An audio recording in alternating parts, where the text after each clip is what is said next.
Welcome to the Project Zion podcast. This podcast explores the unique spiritual and theological gifts Community of Christ offers for today's world.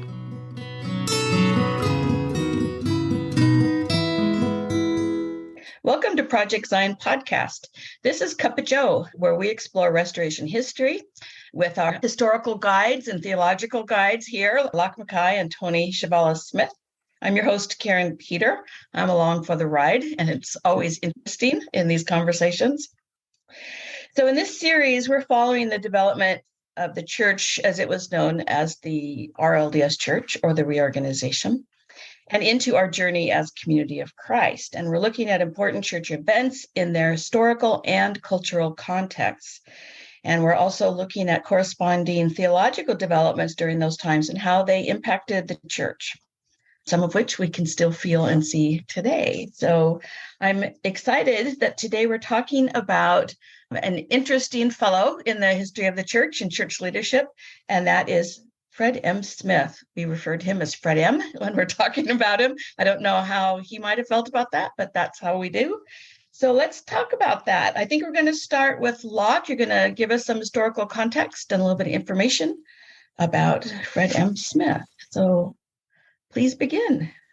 So I'm going to be drawing on the work of Paul Edwards in Our Legacy of Faith, Richard Howard and his The Church Through the Years, and Mark Shear's second volume of The Journey of a People. Frederick Madison Smith was born in 1872 to Joseph Smith III and Bertha Madison Smith in Plano, Illinois, and was Joseph's oldest surviving son. He was extremely bright and well-educated with a thirst for knowledge and a love of science. Graceland's first graduate, Fred went on to study at the Iowa City Academy, University of Missouri, University of Kansas, and finally Clark University in Worcester, Mass., where he earned a PhD in sociology and organizational psychology under the direction of G. Stanley Hall. Fred became a counselor to his father in 1902 and had considerable exposure to the pragmatic leadership provided by his father. But Fred had a very different philosophy on leadership, which he began to introduce following his ordination as prophet president in 1915.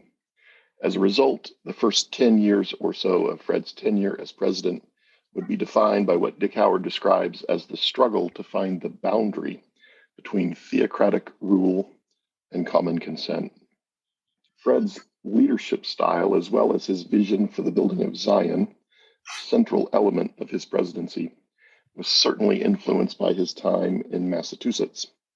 Fred M's biographer Larry Hunt helps to place Fred in context by exploring the mugwump wing of the Republican Party.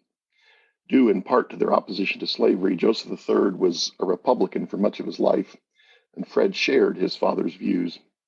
Mugwumps, though, as explained by Mark Shear, placed less emphasis on party loyalty and would swing to the Democrats on occasion. Mark explains that they took the progressive view that good character was more important to social change than anything else. They emphasized social harmony with Victorian morality as their highest priority. And as a political movement, they saw the primacy of efficiency, order, honesty, professionalism, and expertise in government service and society as the engine of progress. Looking at the church through this lens, Fred believed the pragmatic approach of his father was too inefficient, and that centralized authority and decision-making would accelerate the building of Zion. As we shall see, though, his view clashed significantly with some of the Council of 12, the presiding bishopric, and a significant minority of the members, leading to a decade or more of conflict and contention. Paul Edwards describes Fred M., his grandfather, as follows. Fred was a man known for his complexities. He was often warm and sensitive, yet sometimes gruff and disagreeable. He could be charming and personable, but on occasion curt and short-tempered. He was always the student, teacher, scholar, and president. So my grandmother used to tell me stories of Fred M. She was Lois Smith Larson, Fred M's daughter, about how people perceive Fred as gruff, and I think he was at times. But she explained that part of the problem was also that he couldn't see well enough to recognize people often. So he would pass them and not say hello, not realizing he knew them well. It might just be a daughter's defense of her father. I don't know. Fred demanded, Paul says, a great deal from the people, sometimes more than they had to give. The General Conference of 1919 saw open conflict between Fred M and members of the Council of 12. The 12 thought that they should be the church authority in their fields. Fred M thought this level of decentralization was too inefficient. He wanted the 12 to function as they had under his grandfather, Joseph Smith Jr., being sent to wherever in the world there was a need versus being assigned to a specific field to rule over, as had been the system under Joseph Smith III. He wanted the 12 to function as a, quote, second presidency. Forcing the issue at the 1919 conference, Fred resigned as church president. The conference delegates refused to accept this resignation, and something of a compromise was worked out with the work of the 12 placed directly under the first presidency. But as one historian put it, the crisis was over, but the conflict was not. I would say it was just beginning. 1920, there was a huge centennial general conference celebrating 100 years in the life of the church. And that conference spilled out well beyond the walls of the stone church. And a decision which had been contemplated for a number of years to build a conference auditorium in Independence was made, although construction would not begin for 6 years. Fred M went on an extended missionary trip in 1920 and 21 to Europe and Palestine. While on this trip, he encountered F. Henry Edwards, a young Englishman and conscientious objector during World War I. Fred hired him as a secretary, and F. Henry eventually made his way to the States, where he ended up an apostle, member of the First Presidency, and Fred's son-in-law after marrying his daughter Alice. With decades in leadership, F. Henry would become one of the most influential church leaders of the 20th century.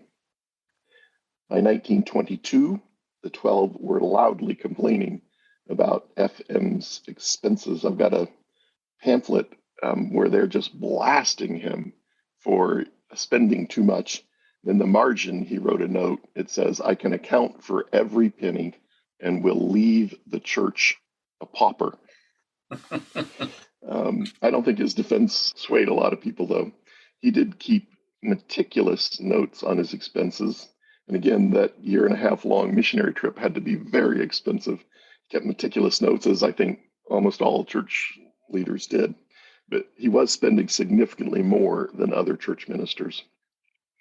Conflict with the 12 continued at the 1922 conference, where Fred M released 4 members of the 12 and called much younger men in their 20s and 30s into the quorum. He also bypassed the senior member to name James Gillen as president. Despite protestations from the 12, the conference supported Fred M's actions. The next several years would be spent debating the relationship between the First Presidency, the Council of 12, the presiding bishopric, and the 70, and what would become known as the Supreme Directional Control controversy. The bishopric sided with the 12, fearing that supreme directional control could lead to the removal of checks and balances on the finances of the church. If ultimate authority all rested in the presidency, that we might lose the checks and balances. The church had an operating deficit in the early 1920s, in part due to the conflict, and the debate continued about who was ultimately responsible for church finances. The 1925 conference supported Fred M's position, and the presiding bishopric asked to be released, which Fred M did. The First Presidency solidified their position by getting conference support for their editorial control of church publications as well. A schism followed this conference, with some members affiliating with the Church of Christ Temple lot, others leaving the movement, some creating a protest movement. Not leaving, but not supportive of Fred's position, was Marietta Walker, who donated land in Lamoni for the establishment of Graceland and played a very significant role in church life through her work editing church publications, among other things. Construction finally began on the auditorium in 1926, and the expense along with the financial turmoil following the 1929 economic crash, crippled the church for over a decade. The church responded to financial shortfalls in the early 1920s with significant layoffs and other budget reductions, and by the mid-20s, by borrowing of funds donated for auditorium construction to fund operations. This meant that these dollars were not available once construction on the auditorium actually began. The Depression made it extremely difficult to repay these loans. It was not until 1942 that the debts accumulated during this period were finally retired. Although the Supreme Directional Control controversy, auditorium construction, and financial crisis consumed much of Fred M's energy, his passion was for the cause of Zion. Paul Edwards describes his grandfather's understanding of the concept as, quote, as a place where the saints were free and safe to pursue their love of God, as well as a people characterized by their purity in heart and by their intelligence and spirituality, end quote. With private ownership of property and the donation of surplus to benefit the community, Zion, in Fred's mind, was a perfect society where economic and social justice prevailed. It was to this cause that Fred M was devoted. His vision included a thoughtful and careful gathering to the center place and the official establishment of Independence and church headquarters in 1920, and involved the recruiting of talented business people who could drive economic growth. As the years passed, his focus seems to have evolved from the industrial nature of Zion to the spiritual condition of the people. 2 world wars and the Great Depression slowed or blocked the implementation of much of Fred's vision for the church, but he certainly left his mark on the church and its people. There's so much in there, Lach, and so many tangents that went through my head that we could delve into. I did make a couple notes. Tony, I'm not sure where in there you're going to go, so I'm really interested in that. Let's hear from you, and then we'll have some discussion about the theology and the historical context of Fred M's time. Sure. Fred M. Smith is an absolutely fascinating figure to me, and he's theologically very important to the church. A lot of things we're talking about today, I think, were first floated in, well, let's say his radio addresses and sermons and things he wrote, and I'll get to that in a minute. So the theologian, when viewing someone from the past, always needs the historian first to help with context. And so Lach's given us a very good sense here of the setting, the context in which we want to understand Fred M. And always in the present, we have to be careful of presentism, that is trying to overlay our values and mores and our wishes and hopes on a person whose primary ministry is now 100 years behind us. So that's just important to know. But theology is always related to its context, right? These two things are like the two foci on an ellipse, and so you don't get one without the other. Fred M. was trying to help the church enter the modern age.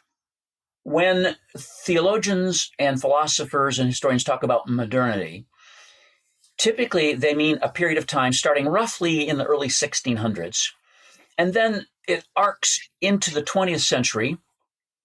It is an open question whether we are in late modernity right now or post-modernity.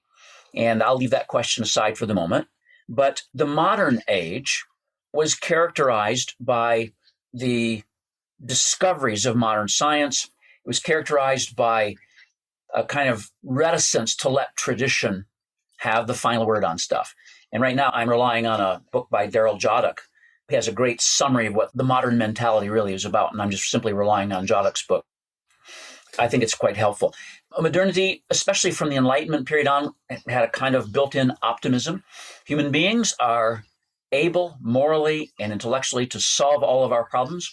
The more we learn, the more we'll know, and we'll just make the world into a Shangri-La as we get smarter and better. This is the era of deep belief in progress.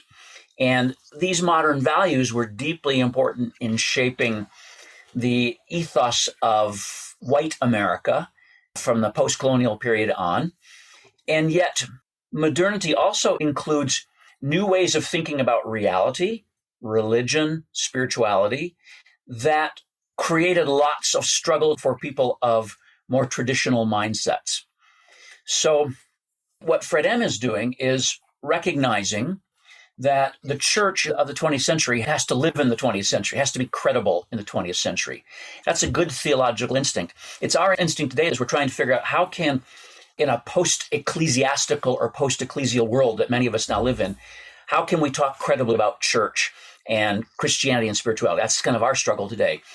100 years ago, it was how can devoted Christians talk credibly about God, about Jesus, about resurrection, about miracles, etc., about all that stuff in a world in which there's rapid scientific understanding of things that was never there before, rapid advances in medicine, rapid advances in education, psychology, sociology. These are almost like new disciplines now, and they're beginning to stamp everything. So Fred M is trying to say, as I step back and look, what I see is Fred M as a very sophisticated, educated person. He's trying to say, how can this church, which I'm sure he still believed was the one true church. I mean, we'll get to that in a minute. He still was very much deeply influenced by the old reorganization theology in lots of ways. But he's trying to say, how can we bring this church into the 20th century in a coherent and unified way so we can address the world we live in, not the world we came from?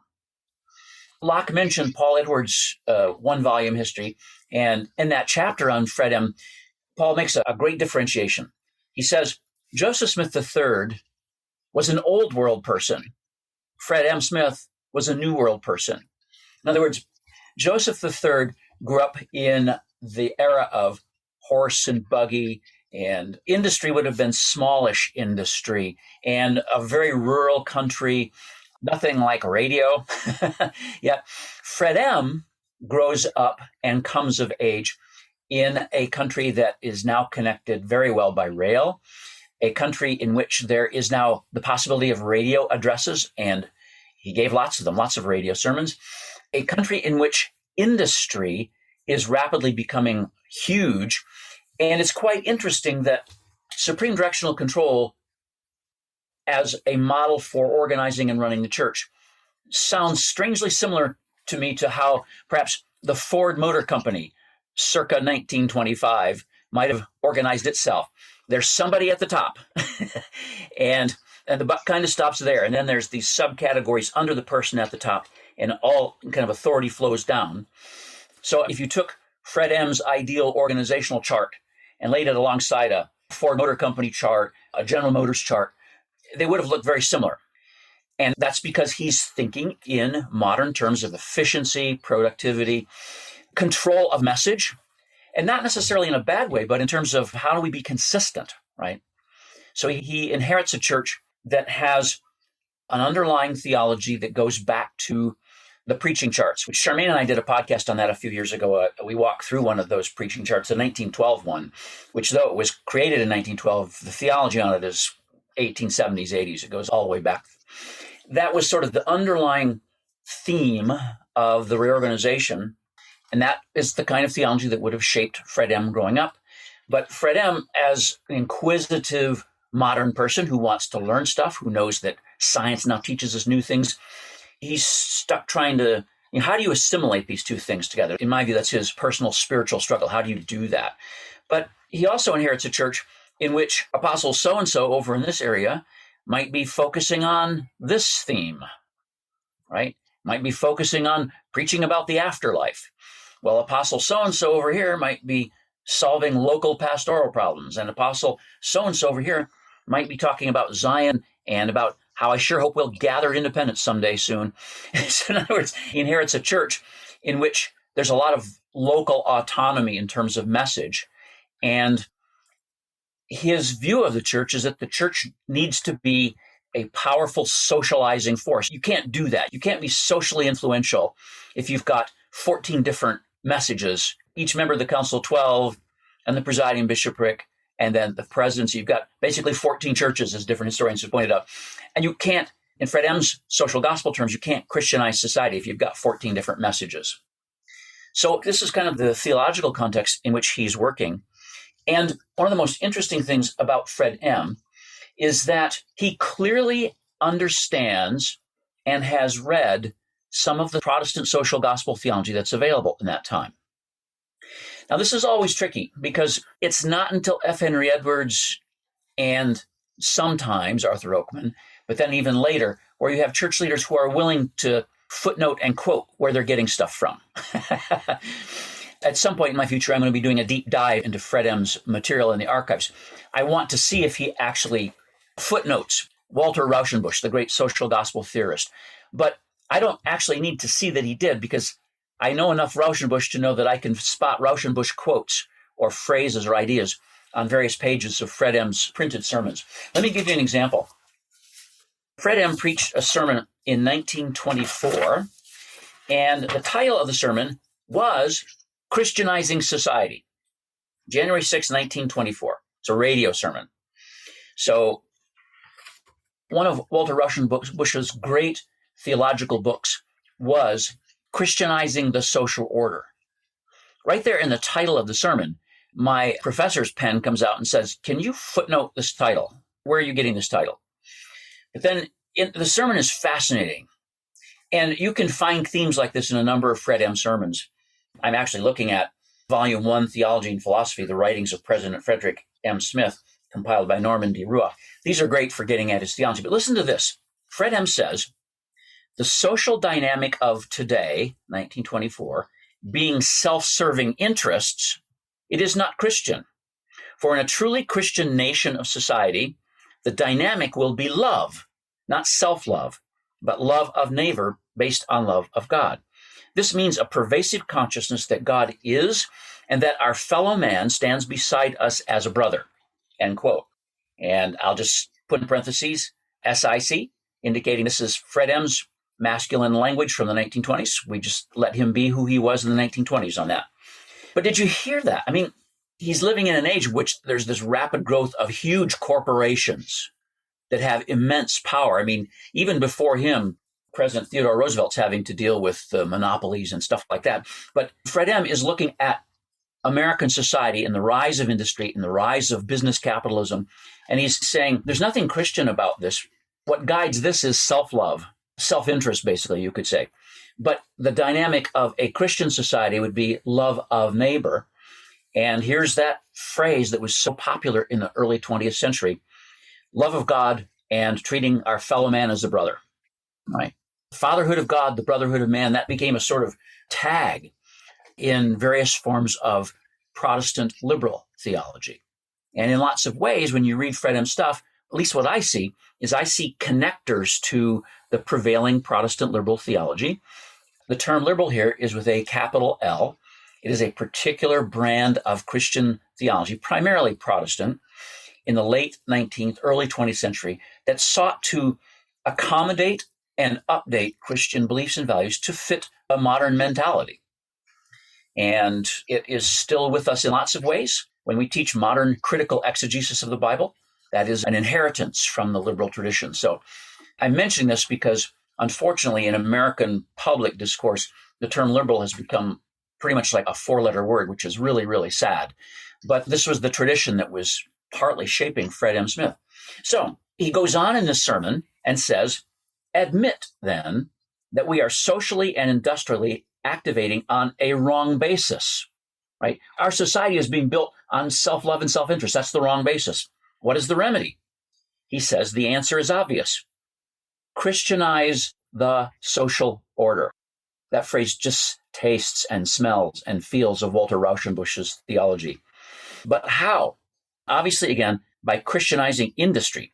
For society today seems to be based on industry, and rightly so, if by this we can understand that persons should be producers or conservers of goods or wealth, contributors to the common weal. Is it possible to Christianize industry? He says yes, when professing Christians will live their religion, right? So when you start reading your way through some of Fred M's sermons, Christianizing society, the gospel is about this world, not the other world. Abundant life, that's Jesus talking about how we live life now, not some eschatological future. The church should be concerned about the labor movement and helping labor and management figure things out. The church should be concerned about the working man, quote unquote. My sense here is that Fred M had inherited all these Zion traditions from the reorganization, And he sees points of contact between our Zion language and the social gospel movement, which was a larger movement among progressive Protestants in American society and somewhat in Canadian society as well, too. So you can see places where it's quite clear, at least to me, that Walter Rauschenbusch, the great theorist and preacher of the social gospel theology, that his stuff has influenced Fred M in some way. For those who are interested in Walter Rauschenbusch, his 3 classic books, his first one is Christianity and the Social Crisis, which is 1907.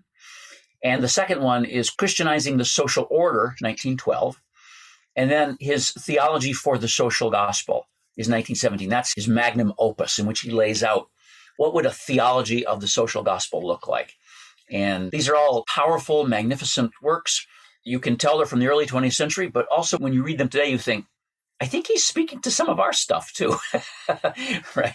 So Fred M lives in that realm. I suspect, I don't know, but I suspect as a PhD student, he read widely, and it would be interesting to know who got him on to Walter Rauschenbusch, whether he just picked him up on his own or whether one of his professors encouraged him to read Rauschenbusch or somebody in the church encouraged him. It would be an interesting thing to know. So Rauschenbusch's idea is, in our modern industrial world, telling people to wait until they die and go to heaven and things will be better is tantamount to just simply abandoning the Christian faith and just letting all kinds of vile demonic powers in society just run things. And that can't be right. So Rauschenbusch goes back primarily to the teachings of Jesus and the message of the Hebrew prophets and says, look, all this stuff has to do with here and now. If we're going to talk about salvation, we've got to talk about social salvation. We can't just let people die of disease in tenements. And we can't just let workers labor for 18 hours a day for virtually no pay while the owners of factories and corporations just trample on them. That's totally unchristian. He wants to apply the principles of love and justice and mercy as they're found in the prophets and in the message of Jesus to his social world. And his theology is still, I think, quite worth engaging and reading. And so, Fred M, I think, is very much influenced by it. And this is important because sometimes, church members today will say, all this justice talk and peace talk, this is new stuff, isn't it? No, it's not new stuff. Certainly social justice talk in our denomination is over 100 years old. And you can find it all over the place in Fred M's sermons. This is another quote. This is a 1937 quote in a sermon he calls Some Social Aspects of the Christian Religion. He quotes Jesus, "I am come that ye might have life and have it more abundantly," is a statement of Jesus pregnant in social promise. The promise of increased joy in living was intended to apply to this life. It really has social rather than eschatological meaning. End quote. I'm trying to imagine him saying that from the Stone Church pulpit in 1937. And here's another one. I love this one about the Lord's Prayer. It says, quote, "The Lord's Prayer is everywhere in Christendom quoted and repeated, but too often its social import is unrecognized. The very first word of that prayer socializes it. Our, not my Father, but our Father. We are to hallow and revere his name with our brothers," early 20th century language. "So in our petitions to deity, we are to include others. The purpose of the Christian religion, that which should be the aim and determination of all Christian followers, is also indicated in that prayer, thy kingdom come, thy will be done on earth as it is done in heaven." That kingdom is a social order functioning from a religious dynamic. End quote. It's very interesting that in books, sometimes an author will have a frontispiece, like a page that has a single quote on it as you get into the book. And I believe it's in Christianity and the Social Crisis, Rauschenbusch's first great book. When you open the book, you find, "Thy kingdom come, thy will be done on earth."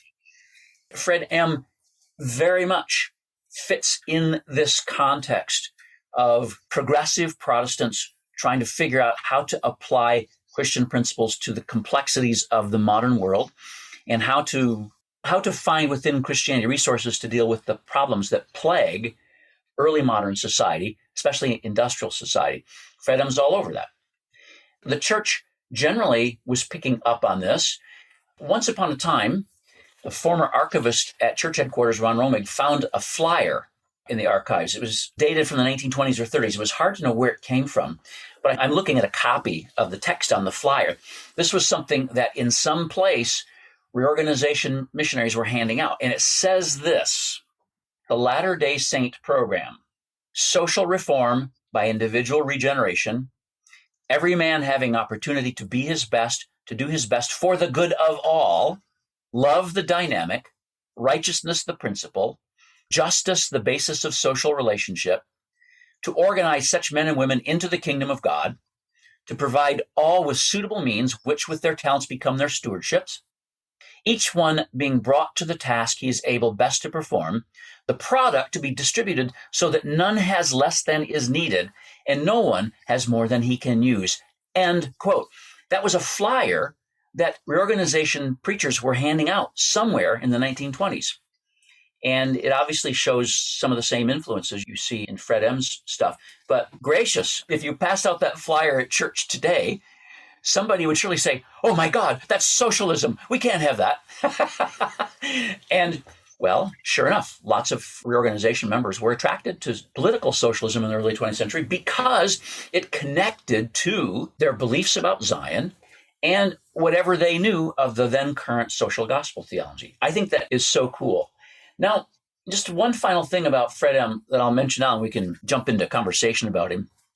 So this is a human phenomenon. All of us deal with this all the time. That is, we have our best intellectual insights, and there's what we actually do.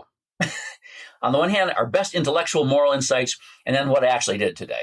There's always a tension between those. And so Fred M, especially the earlier Fred M, to me, intellectually, theologically, this is some pretty progressive, powerful, socially transformative stuff he's articulating in his role as president of the church. It's really very much early 20th century progressive Protestant theology that's coming from his mouth there, with some reorganization twists. He's saying that publicly, and yet we know that by the time World War II came around, he's a deeply entrenched American nationalist. And in his own inner framework, the old RLDS 1-2 church preaching chart theology is still there as kind of a template. So he's got these two things that are really hard to assimilate into each other. You've got the church was restored in 1830, been in apostasy for 1,260 years, and the real priesthood came back, and blah, blah, blah, all this stuff. 1-2 everything came back.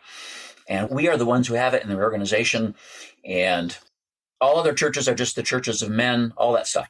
That's part of the, if we gave Fred M some kind of ink blot tests, one of the ink blots would look like a preaching chart, probably, right?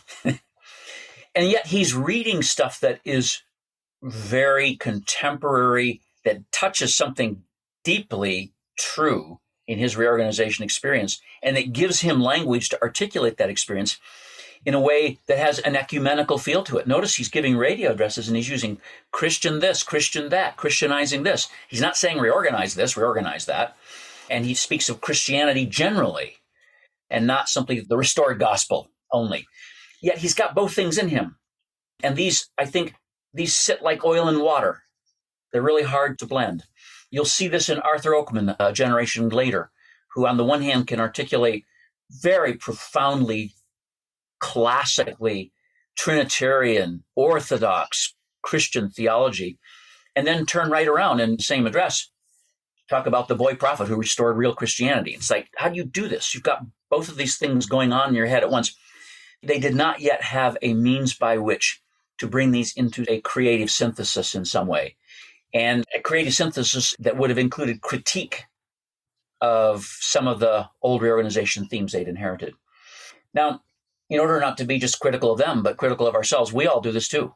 I am deeply shaped by and committed to feminism and feminist theology. And yet, if you ask my partner, Charmaine, does he always come through really well on that?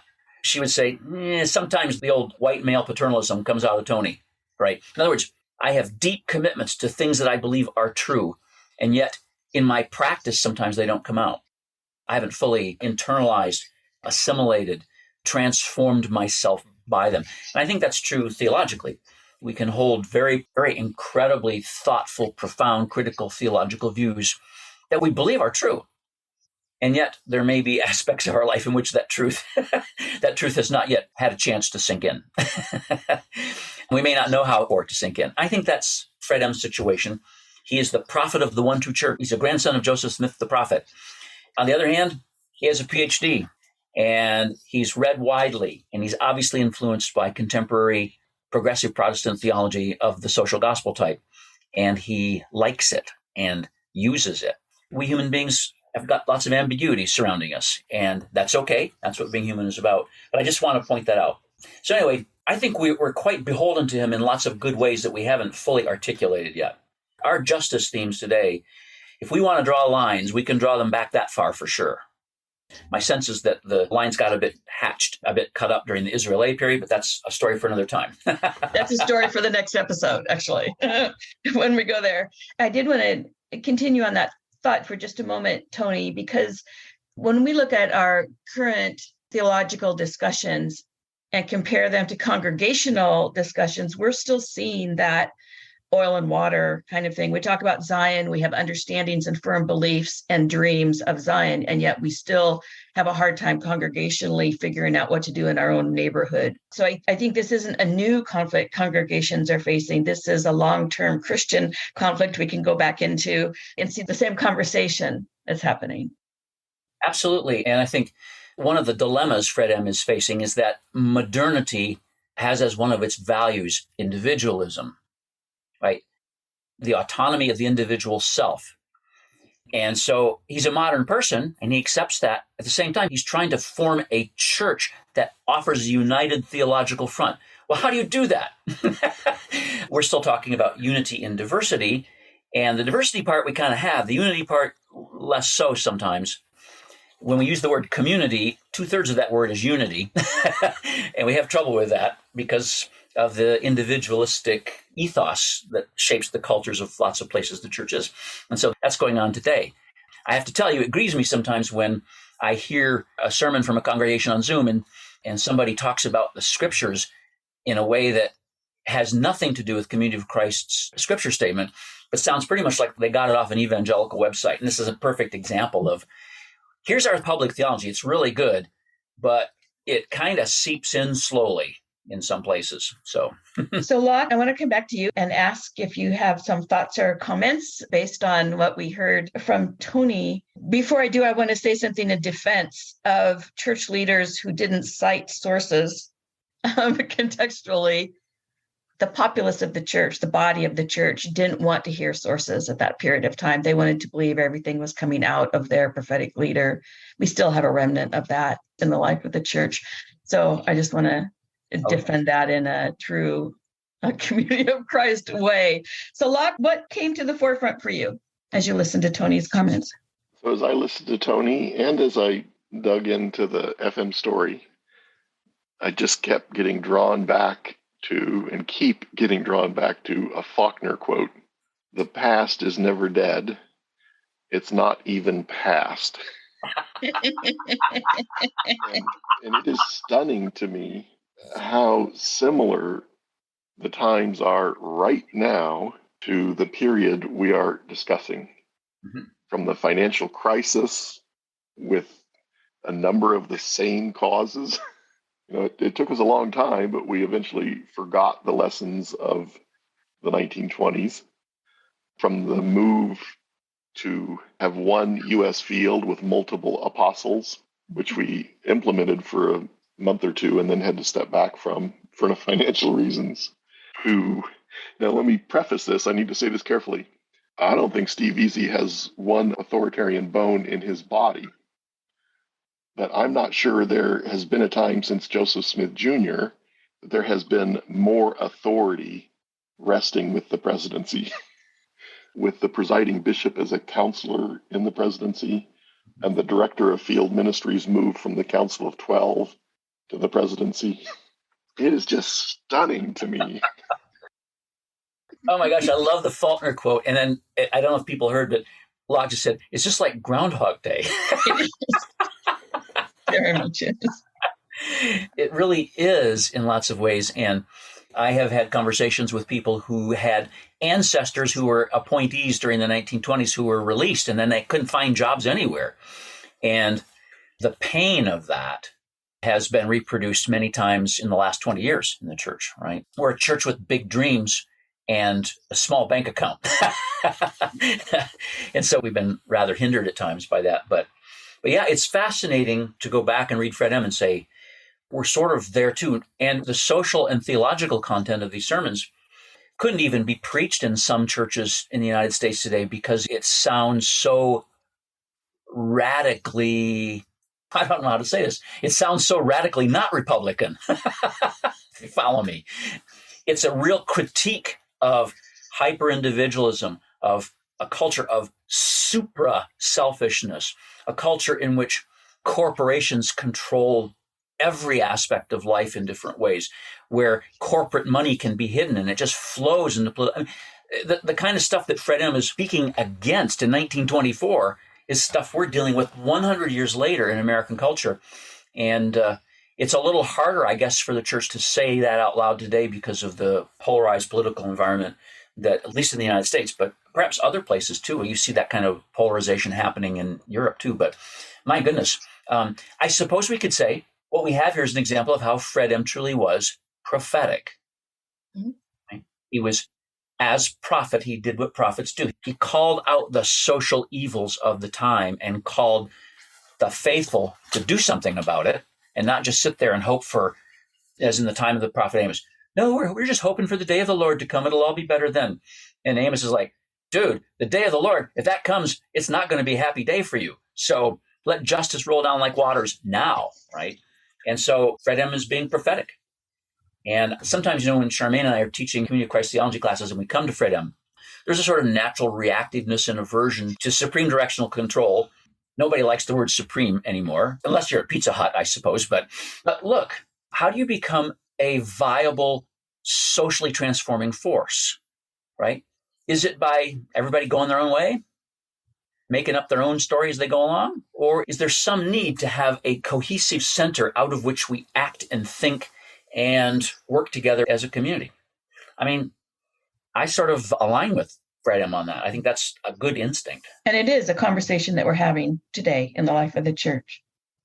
So there are a couple of things that came out from this time period that I'd like to hear, Lach and Tony, your reflections on. The first is 2 world wars. We're talking about a period of time where the world reality was everybody's at war. How did that influence the church? One of you mentioned that he became an almost rabid nationalist during World War II, but that culture of war in which the world engaged, we can't just say that the church wasn't affected by that. We lived in that. What do we know about how the church managed through that period?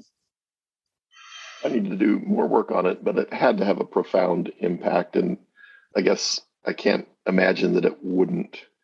And of course, I haven't lived through a world war, but I am thinking of 9/11. And I went to a prayer service on the Wednesday following, and I walked into a room with a round table and 50 little American flags in the center.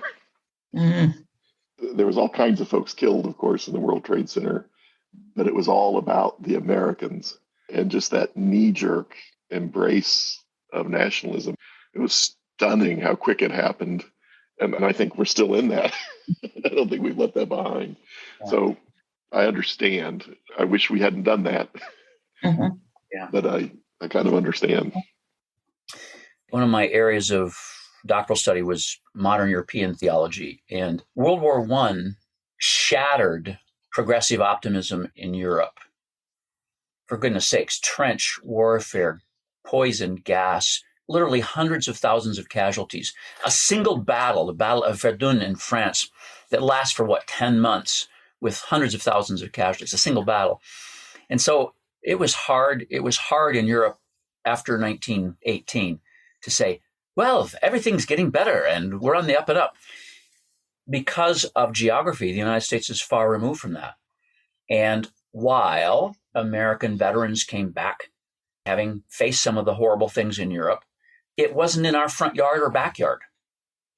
And so throughout the 1920s, there was still this progressive optimism that didn't really kind of reach a wall until the Great Depression in 1929.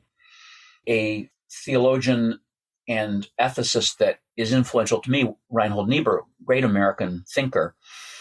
He's a pastor in the 19 teens and 20s, and He's one of the first American intellectuals in that period to say, this happy-go-lucky American optimism, this is not square with the reality of our experience at all. But being so far removed from the actual scene of carnage, World War I didn't directly impact the psyche of the United States. Now, I suspect it did for Canadians because so many Canadian soldiers, as part of the empire, were just slaughtered in World War I. When Charmaine and I lived in Toronto for a while, and I was a student at the Toronto School of Theology for a year, I remember being on the campus of the University of Toronto on what my grandma and grandpa Walworth, who were born in the 1890s, would have called Armistice Day. And this was in the mid-1980s. And everything on that campus stopped at 11 o'clock on 11/11, 1985, when we were living there. Everything stopped. Students younger than me stopped. Geography doesn't matter so much there because of the deep losses Canada experienced in World War I. They remembered, but we went smilingly on our way in some ways. And so, yeah, what would it have been like to be church president around two world wars? And then the Second World War ending with the dropping of atomic bombs and then the beginning of the Cold War. Very complicated period to be church president in.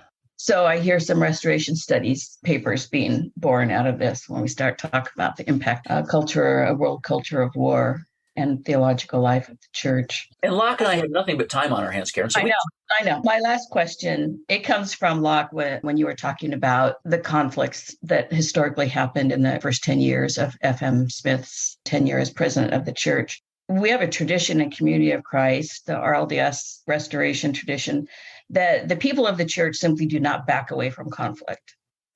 Is that a theological trait that we have? Is it a cultural trait that we have? Is it an historical trait? Is it good? Is it bad?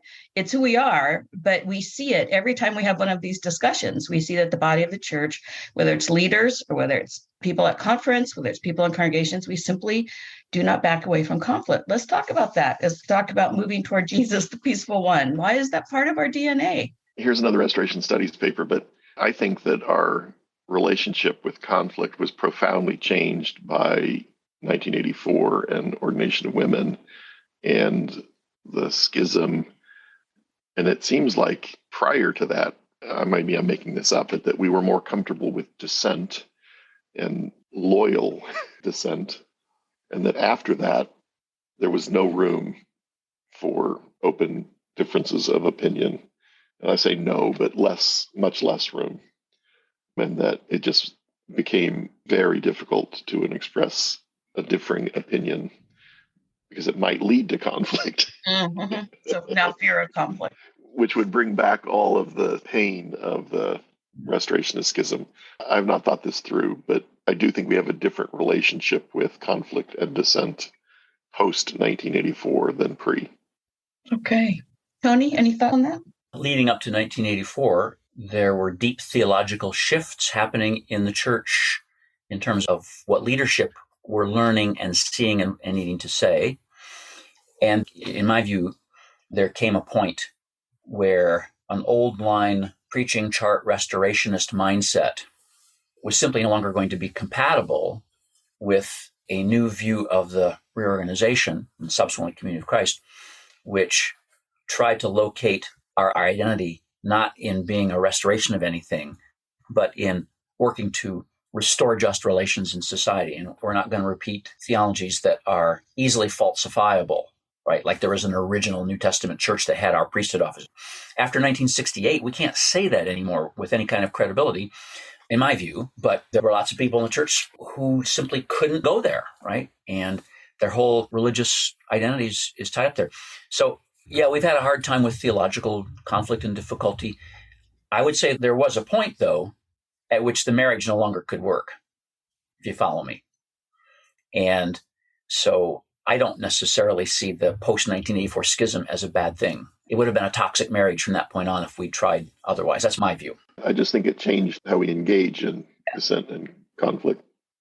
I think we can see that in different places in the church as we've gone forward in the national conference discussions a decade ago and some other places as well. Those are episodes yet to come on our discussions here. So we're going to bring our conversation to a close. Before we do, I want to mention that Project Zion Podcast has a couple of episodes that would be tied to this conversation. One is episode 316, where Andrew Bolton talks about the relationship between Fred M. Smith and his son-in-law, F. Henry Edwards, from the perspective of nonviolence. And then episode 333, which is an episode about Marietta Walker, but a big part of it is the relationship with Fred M. Smith. So 333 and 316 on projectzionpodcast.org. So I want to give both of you an opportunity for any last thoughts or comments on our discussion today, and then we'll close up. Any last things you want to share about Fred M. Smith, the auditorium, the supreme directional control, or maybe simply the fact that we still function in some places with that perspective of modernity and Zion in some places of the church? What do you want to say to close up? I forget the section of the Doctrine and Covenants, the Fred M. section, where he uses the phrase religiously social reforms. We had a prophet once upon a time who was a social reformer, whose social reform genes were sort of constricted by the community as it was at the time, but he played in the sandbox as well as he could, and the language of religiously social reforms is still with us. Thanks. Lach? Two very brief Fred M. stories. When he was called to be an elder, it was controversial. He'd not been a member of the Aaronic priesthood. Fred Blair, W.W. Blair's son, was called at the same time, also not previously a member of the Aaronic priesthood. Pretty controversial. Their first sermons, Fred Blair spoke for 45 minutes. Fred M. spoke for 11. I don't know why. I love his conciseness. And on the day that his wife Ruth died after being hit by an automobile, his journal entry, Ruth died today, a terrible blow. I think I've inherited my conciseness from Fred M.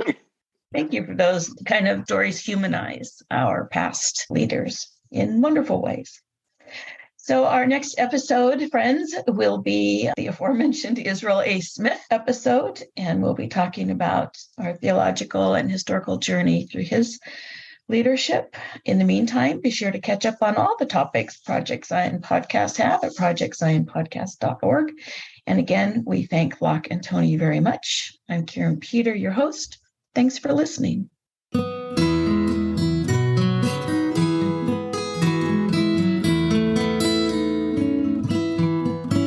Thanks for listening to Project Zion Podcast.